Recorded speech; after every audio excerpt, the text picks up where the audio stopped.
gentlemen, it is your host and president of Second Chance University. We are back, episode 4 of Ask Andre. I'm saying we are still in the building.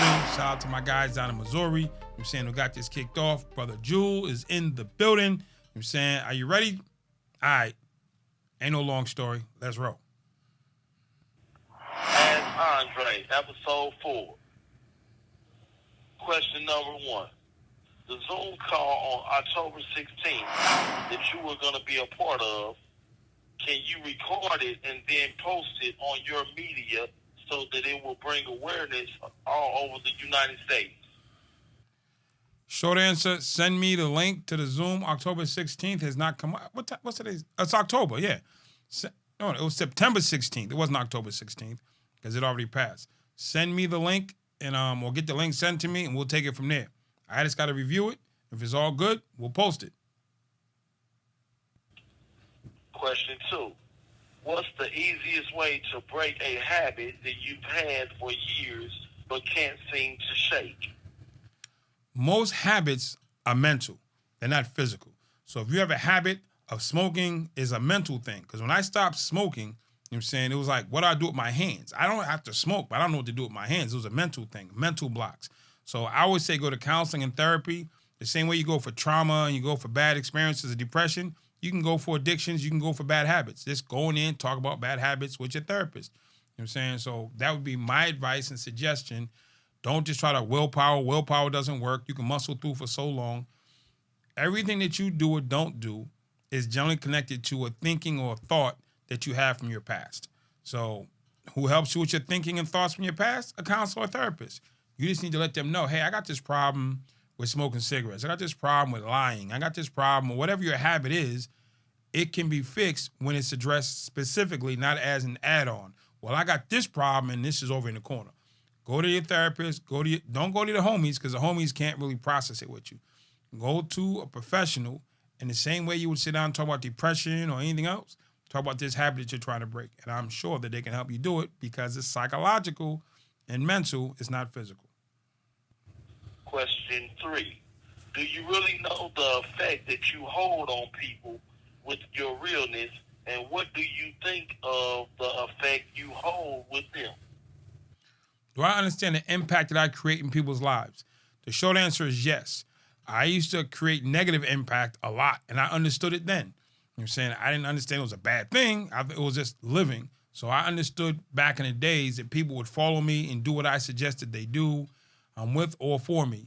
So I understood the impact then, and since I've been out, 25 years almost, I understand the impact now, and I'm just happy to be doing it in a positive space.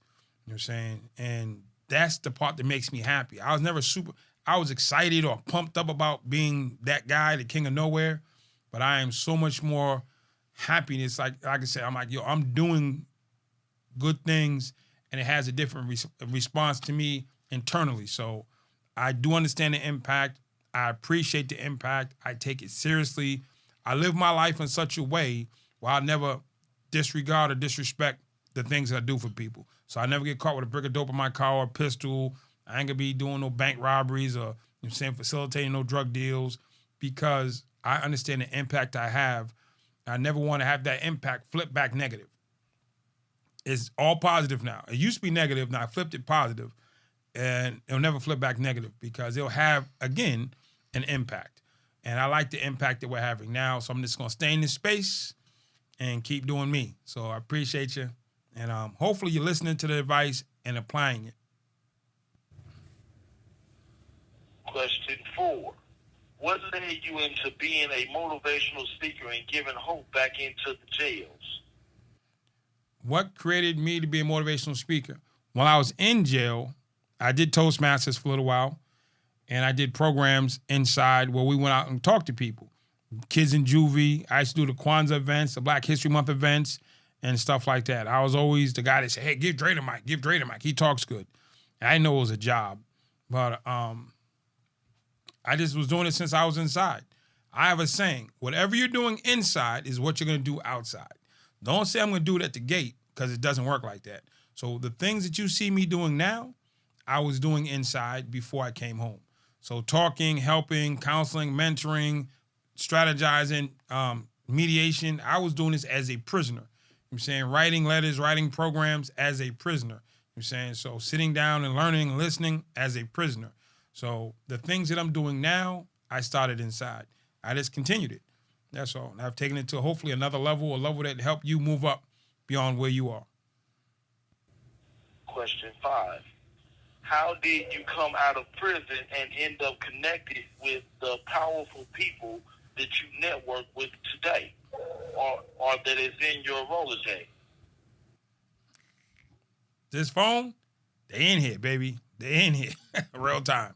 I probably have like 5,000 CEOs or executives or entrepreneurs or owners of companies in my phone.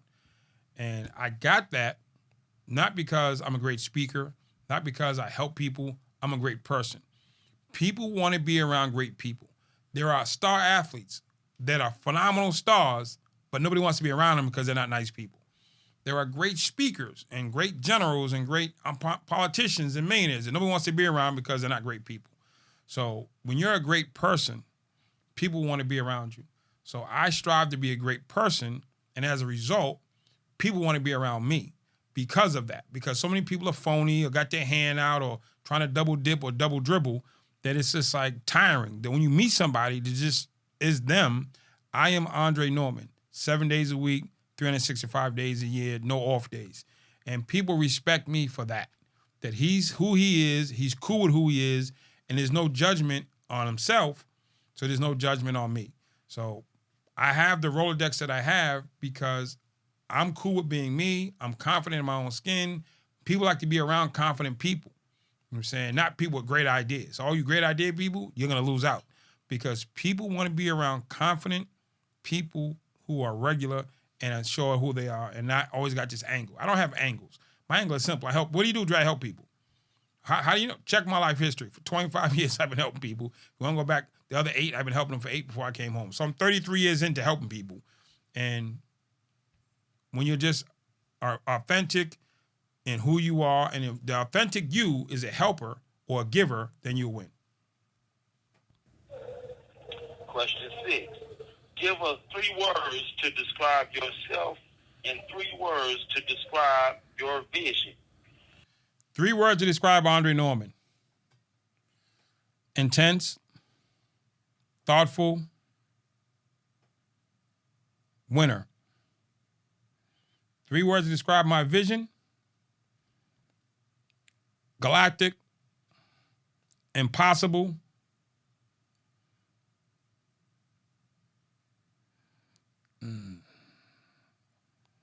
unity. I forgot what I said already, but the first 3 to describe me is I'm intense. I go hard every day. I'm dead serious every single day. People get mad at me because I don't take days off. Yo, Dre, man, why can't you just calm down? Why you always got to be so serious? People's lives are dependent on me being serious, so I can't shut it down. I don't work at CVS or Walgreens, so if you stack a box and somebody else can come back behind you and stack the box up. What I do impacts lives and helps people stay alive. So I'm always serious about my occupation, which is helping people stay alive. And my vision, galactic. I mean, I don't even have a vision. That's the thing. I don't really have a vision. I just wake up and go. You know what I'm saying? So I'll look at something in the news, and it'll be happening in Ghana. I'll be like, yo, I can fix that. I'm watching something in Bangladesh. I can fix that. They have riots in the streets in Kenya. I believe I can fix it all. You know what I'm saying? Can I? I don't know, but I'm willing to try. You know what I'm saying? I just believe I can fix stuff. So I see wars in different countries. I'm like, I can mediate that. You know what I'm saying? Give me a shot. So I'm on world news looking at the problems, trying to solve them. You know what I'm saying? And I used to sit in solitary confinement and try to solve problems from the newspaper. And I would watch the newspaper and come up with solutions for stuff in the city I came from. That skill or that training of solving problems in the newspaper from solitary, I now look at the world news and try to solve those problems. And lo and behold, I get called from around the world because I'm thinking globally, so the world sees me globally, and my phone rings globally. It's not just domestic calls. And I was on a call with Kenya. I was on a call with Brazil. I was on a call with Panama. I was on a call with, who else? Bangladesh. I was on a call with Sweden. I was on a call with London. I was on a call with St. Lucia. This is on the last 30 days. You know what I'm saying? I'm sure there's a couple more people slid in there. I don't even pay attention where they're calling from no more. Oh, Canada? That's a layup. You know what I'm saying? So, I mean, I get calls from around the world because I don't solve neighborhood issues. I solve people issues. And people issues are global. Neighborhood issues are neighborhood. So when you expand your thinking and your vision, you'll expand the people who do business with you. Question 7. Will you remember a situation when you was the king of nowhere that you experienced fear and share it with us? Do I remember when I was a king of nowhere and I experienced fear and I want to share it with you? Well, I know one time when I first, I wasn't the king. This is before I became the king. I wasn't even the prince. I was just a new guy. I was a recruit. I came into prison. We had a situation, and I got caught up in the situation. And it was another team who had said some words, and they were gonna get checked. But when the team went to go check them, they were like, "Yo, Dre was in the conversation. We weren't disrespectful," and I technically was in the conversation, but not to the extent that they threw me in the conversation. You know what I'm saying? It was not major, but it became major because in prison, the smallest thing can become major. A cup of soup can become major. So it was something simple that we got major. Then I got thrown in it. Then when they found out that, yeah, I was in the conversation a little bit, but nobody started, they didn't hit a little bit part. So they had to let the dudes get a pass, which made us look weak, bad, or whatever, because you threaten somebody and you have to take it back. It just doesn't look good. So they took me out to the yard the next day. We're at the end of the yard where they kill people.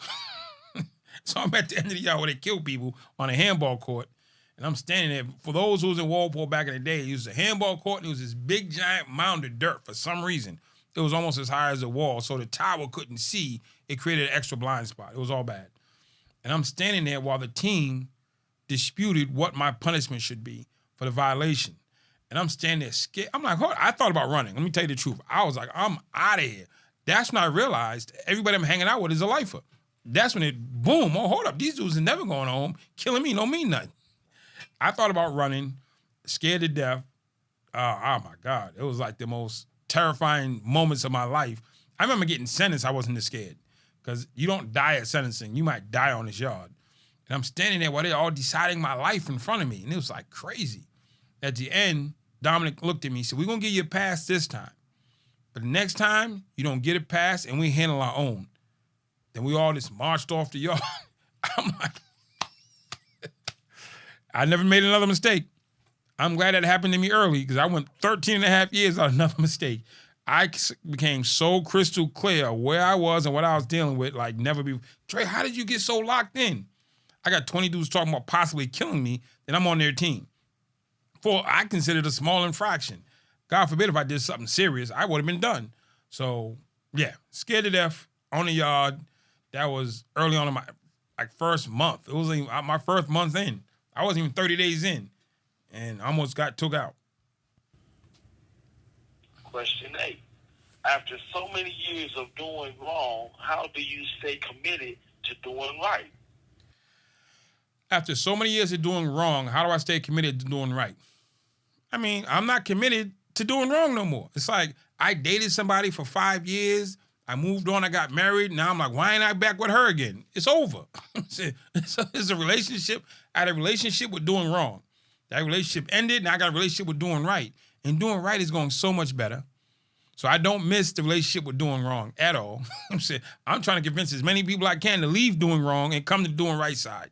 You know what I'm saying? So now I have zero fondness, memories, or I don't sit around telling war stories of the time when I was doing wrong. Now, watch all my stuff.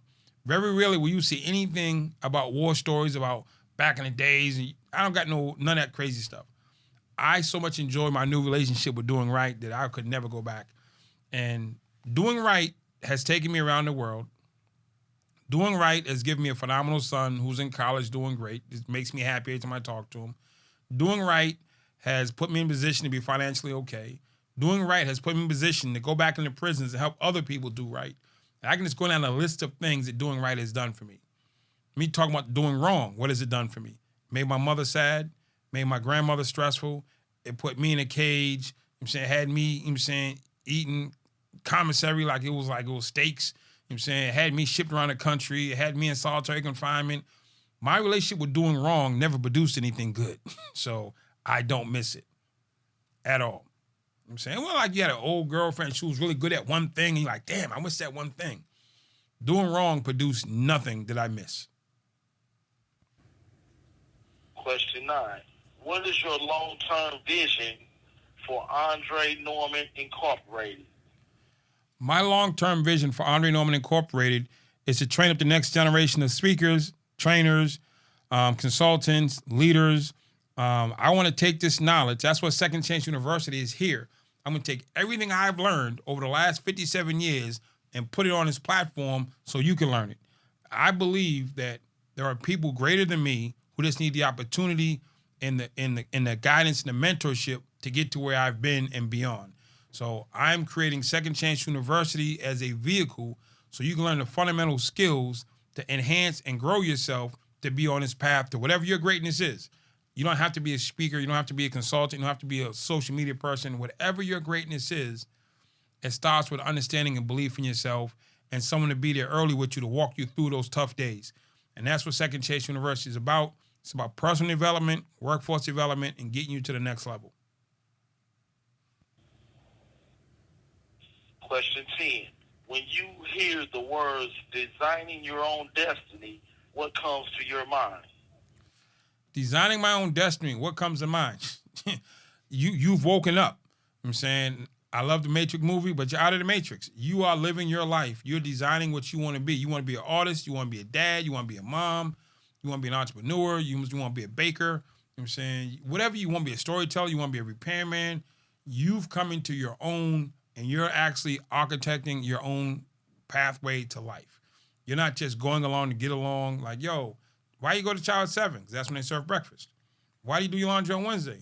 Laundry day's on Wednesday. You know what I'm saying, why do you go to visit on Saturday with your mom? That's when they let her in. So that's when other people designed your destiny. Now you're in charge of designing your destiny, and you can do it from inside. The last 8 years of my bid, I designed this life.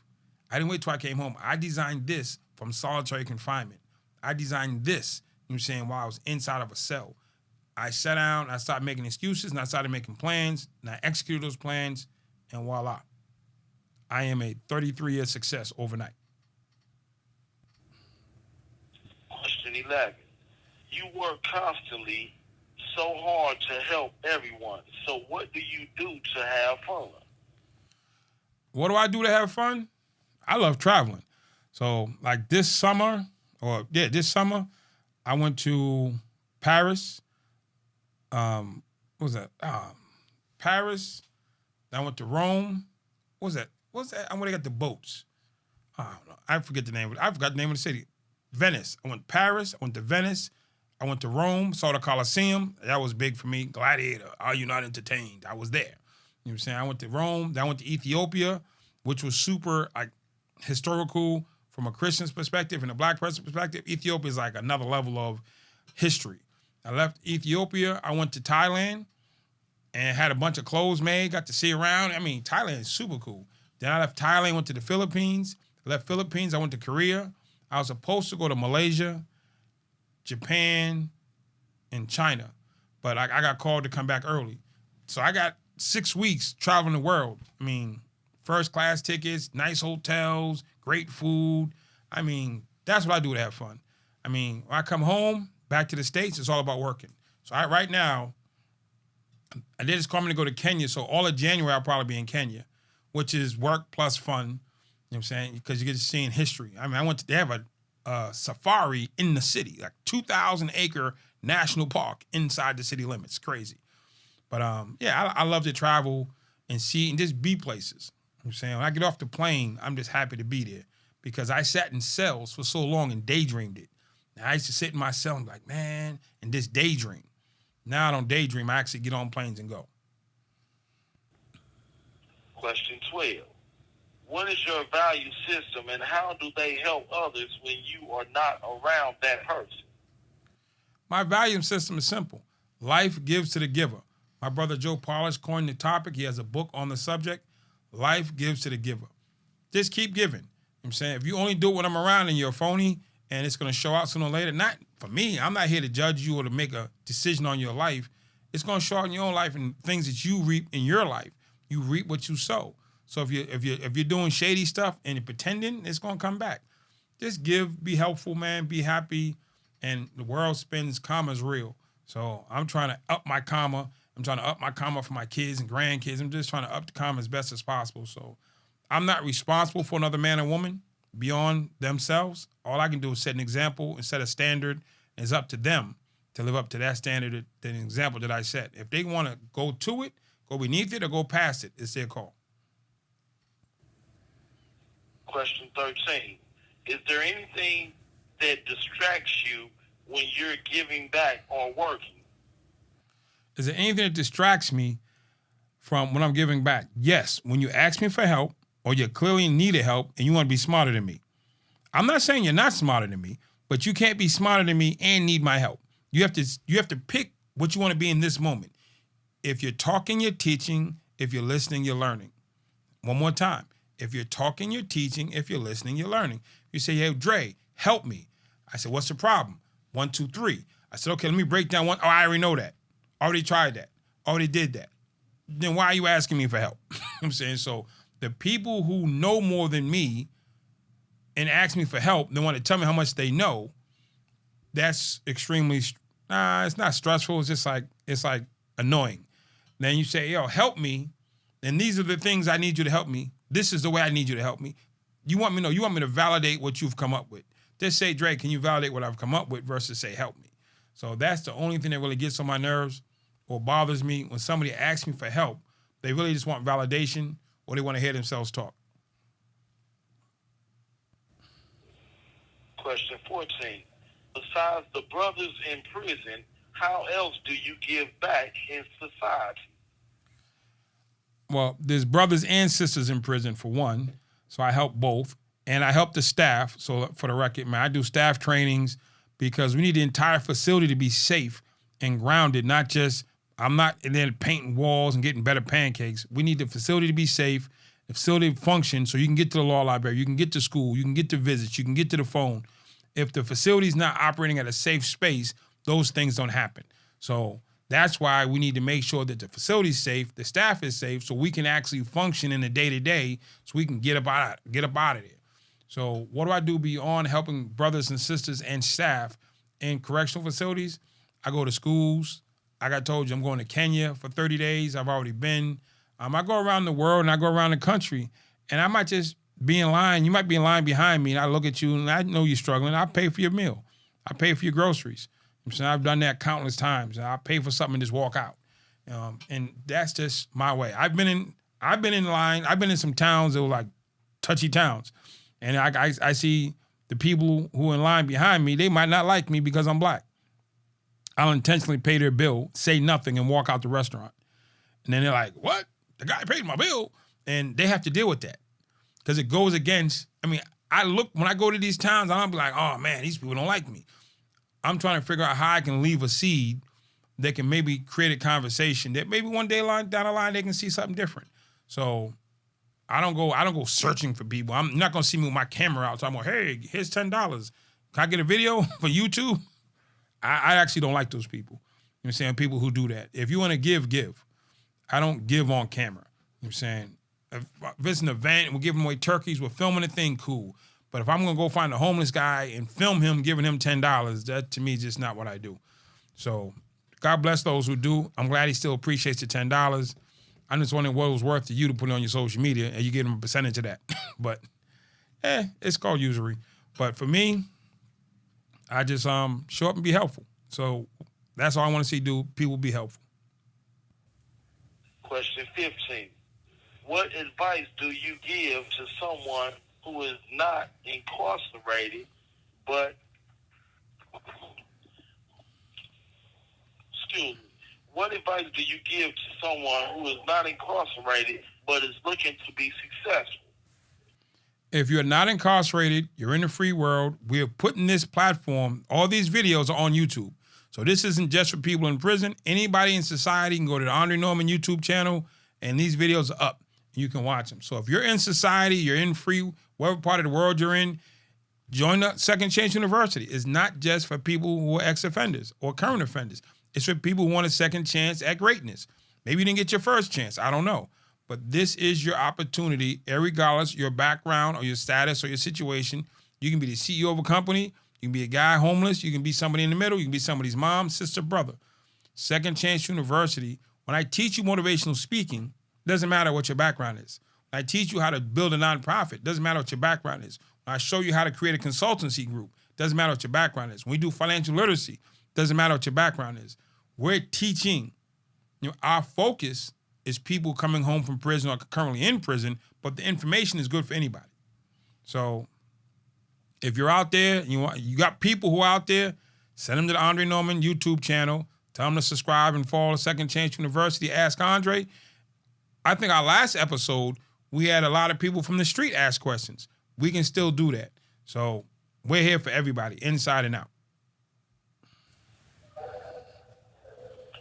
Question 16. Do you have any programs for the youth who looks up to you? Do we have programs for the youth? Right this second, I do not have a youth program. I used to run youth programs a lot. Probably from 32 to 40, 39, I ran tons of youth programs. I personally don't run youth programs right now. I still visit schools. I go to a school and speak, but that's not actually a program. That's a one-day, one-off thing.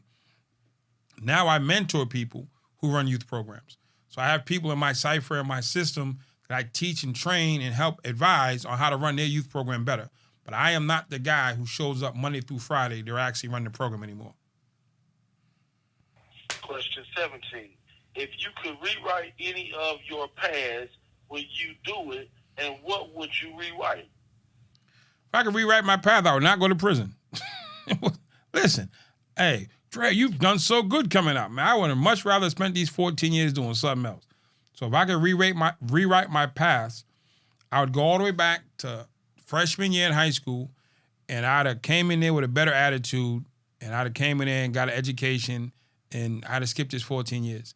And I trust and believe that God would have found a way to get you this information without me. You know what I'm saying? So I'm not the only one out here, and it has been somebody else. It would have been somebody else doing this show. The show would have existed. It just wouldn't have been me.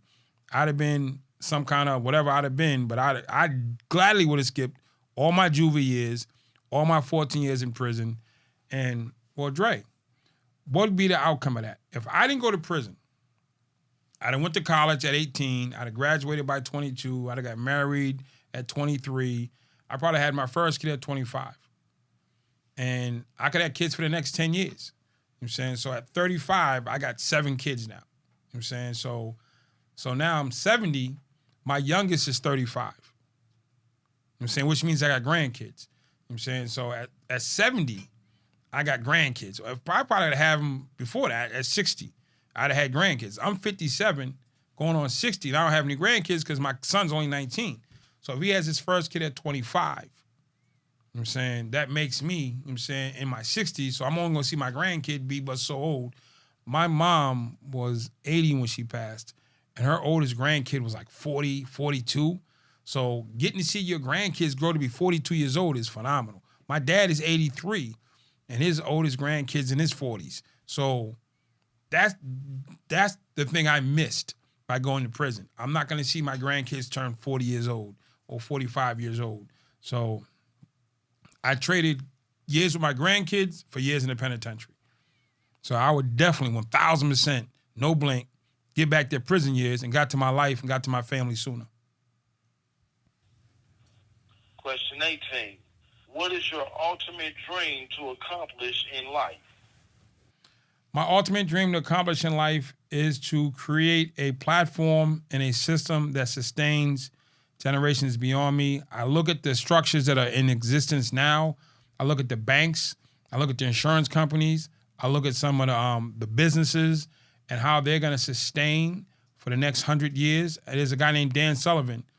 He says, is this a short-term idea or a 100-year idea? Will this idea be here in 100 years? Because if it's not a great idea. It's just an idea. So Dan Sullivan taught me the power of thinking 100 years out.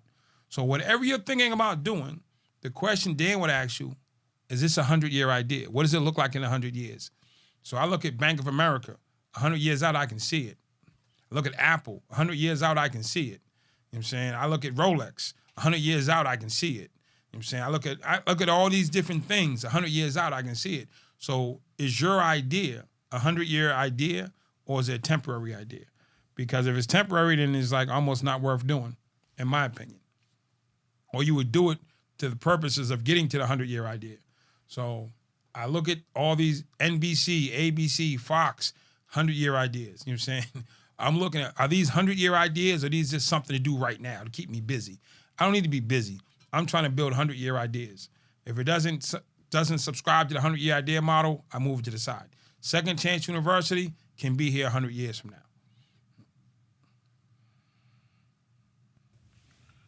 Question 19. What charities do you give to, and why are they so important to you? What charities do I give to, and why are they important? I definitely give to Second Chance University because I run it, and I know where the money's going. I give to a program called Genius Recovery, which is a substance abuse program that runs out of Tempe, Arizona, that helps people with addiction and depression. And from there, I don't have like charities I write checks to. I give money to people, not to causes. So if I know somebody is struggling, or I know somebody's going through something, needs something, like there was a gentleman I met yesterday. Somebody introduced me to him. He just came home from prison. He's trying to find his way. I ordered him like $75 worth of books. I ordered him, I think, Who Not How. I ordered him Battle Cry, which is like a mental health book. I ordered my book. Ordered him like a $25 journal, really nice journal. I don't know what it was. It was like 5 books and some pens and a journal. $75. I could have wrote that check to a nonprofit or a charity. He needs it. That $75 is going to matter to him because he's going to get those books. And that might be the difference between him going back to jail and not going back to jail. There might be a nonprofit right across the street from him. I could have sent them the $75. Well, that had hit him the same way. So I know my heart. I know how I live. When I see something, I respond to it. So I believe that $75 was better served going directly to him in the form of books and pens and a journal than me writing it to a charity and hoping that they get it to him. I engage with people all the time who are in transition, in need, and struggling. So I help those people in real time.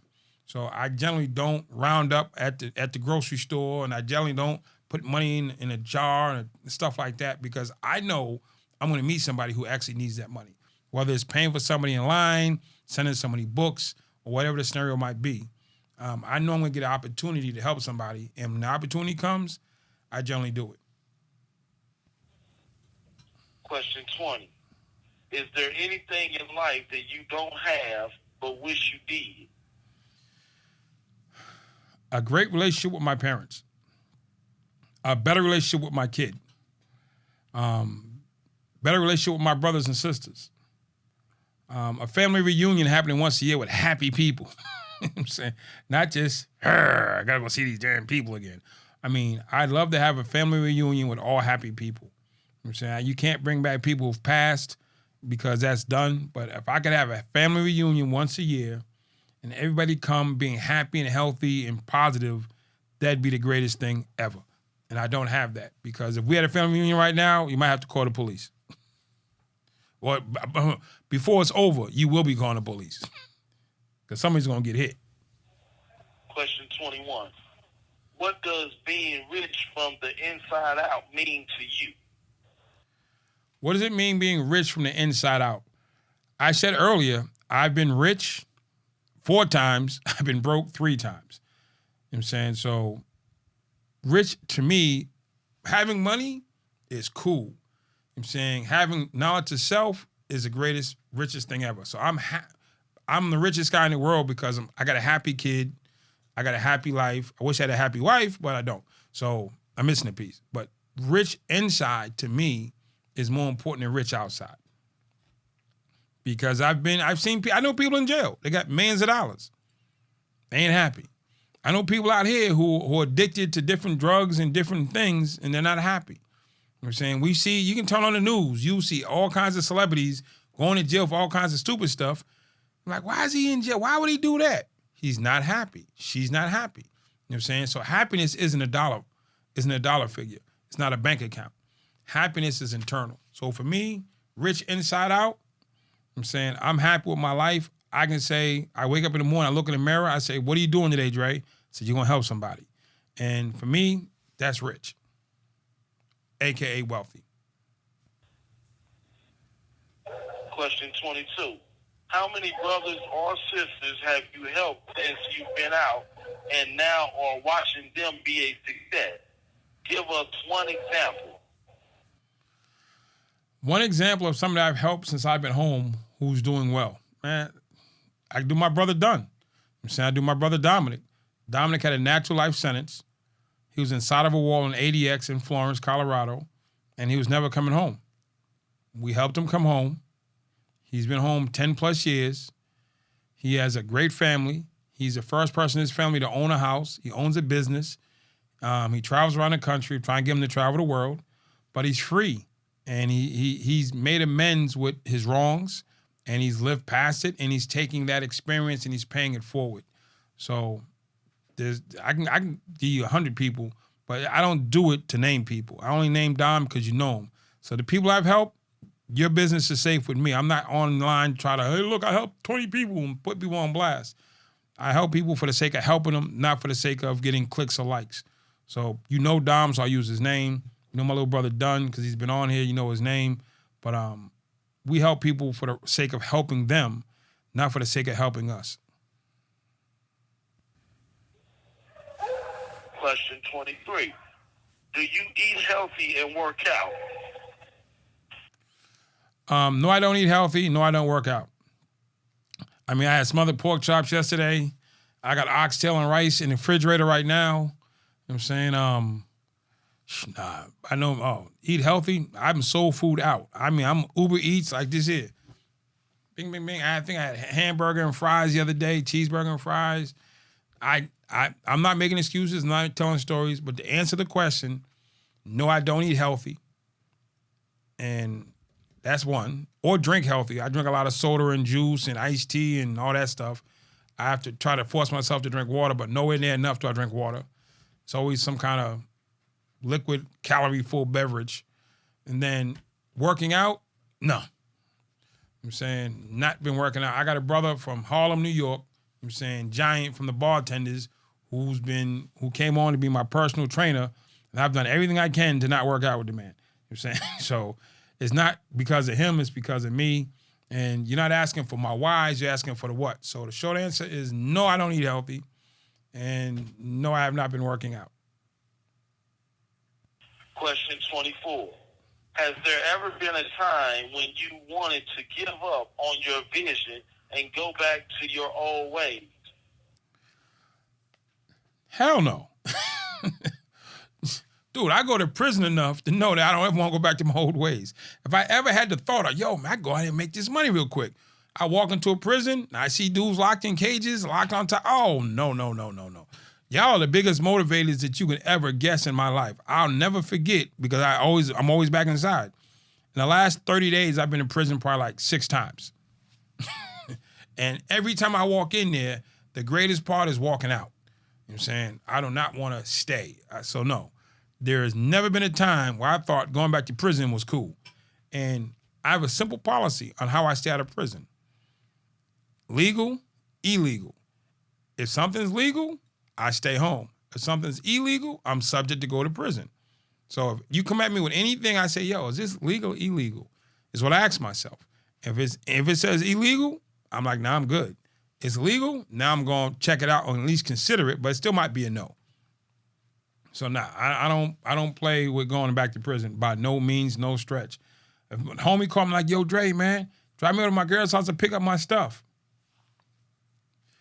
You left her because y'all been beefing forever, and now she got a new dude. You're going to go over to pick up your TV and your bags and stuff. When we pull up to the house, she's going to come out. She's going to be talking crazy to you.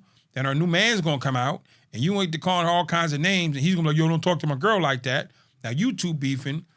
Here comes shots fired. Now we in the car dashing over the highway talking about, yo, and it's like, here's Uber money, baby. Here's $25, take a taxi. I already know how this is going to end. You know what I'm saying? from giving somebody a ride to the ex-girlfriend's house to giving you, I'm not giving rides out. Don't ask me for no ride to nowhere because I don't know what you got on you, don't want to know. You don't know who you got beef with, don't want to find out. Don't know who's looking for you and don't care to know. So, no, I don't want to go back to jail. So I do that by keeping myself simple and to myself. And it's been working out for 25 almost years. So my system works. If you want this system, give me a call. I'll give it to you. Question 25. What type of $1 million opportunities come across your desk daily, but you turn them down, and why? $1 million opportunities come, I want to say daily. I mean, I get them. I wouldn't say daily. So the last $1 million opportunity I had, there was a state prison system. They wanted me to take over or gave me the opportunity to consider taking over programming for the state. So I'd have been a state program director for the most part, or at least in a certain section of it. And that deal was like $80 million over like 10 years or something. It was like $8 million a year for 10 years. And it was like, Dre, this is for you. You can do this. There was a lot of factors and variables involved, but I could have applied. They wanted me to apply, and there was a good chance I was going to win. I asked myself this question. Do I want to spend the next 10 years of my life or 8 years of my life in this prison Monday through Friday? Answer was no. So I turned it down. There was another situation. There was a city. I created the Violence Interrupters and Incredible Messengers movement, and I knew all the trainings and all the different methodologies and stuff because I created it. And there was a city who uses it. Most cities use it now. They wanted me to come and help them set up a program, and they were going to pay me like $5 million a year out the box. And I looked at it, and then I was like, the way they structured it, the $5 million was mine. But the way it was structured and the way it was set up, I didn't think I could actually deliver. So I called him back and said, I can't win under these rules that you set up, so I'm going to pass on the money. I could have signed up anyways, took the money, and then blamed it on them on the back end, but to me, that's not ethical. And again, the guy offered me the job, I called him a friend. So I wouldn't take the money and jam him up because I can't deliver. So I had a $5 million offer from a city to help set up a violence program to help decrease shootings in the city, and I turned that down. I get calls routinely from companies who want to be in a, I'm like the ex-offender specialist. I'm the prison expert. So all these companies around the world, hey, we want to tap into prison. Somebody will tell them, you need to call that guy Andre Norman. And I get calls. If the business doesn't help you, I don't need it to help me. You know what I'm saying? So I'm not just in it, how much can I get a check? Nah. So I've turned down many of businesses over the years, but those are two that was happening in the last year. Oh, that was question 25. So ladies and gentlemen, this is your host and president of Second Chance University. This is Ask Andre. And shout out to my guy down in Missouri, Jewel. Be good, man. I'll catch you next episode.